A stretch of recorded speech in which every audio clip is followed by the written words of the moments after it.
समोसा सर्वांनाच आवडतो आणि बऱ्याच वेळा तो बनवण्याचा प्रयत्नही केला जातो. कधी प्रयत्न सक्सेसफुली होतो किंवा कधी कधी प्रयत्न फसतो म्हणजे काय होतं की समोसा तळल्यानंतर अर्ध्या पाऊण तासात किंवा 1-2 तासातच तो समोसा नरम पडतो.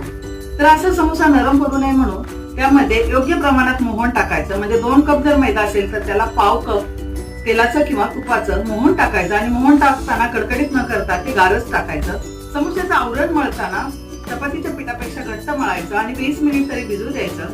त्यामुळे समोस्याची जी पारी असते किंवा समोस्याचं आवरण असतं ते अतिशय खुसखुशीत होतं. समोसा लाटताना थोडासा जाडसर लाटायचा. म्हणजे चपाती असते चपातीपेक्षा थोडासा जाडसर लाटायचा आणि भरल्यानंतर थोडा वेळ सेट होऊ द्यायचा आणि मग समोसा तळायचा. त्यामुळे समोसा तेलामध्ये फुटत नाही. समोस्याचं आवरण जर कडक झालं तर समोसा तेलामध्ये फुटतो.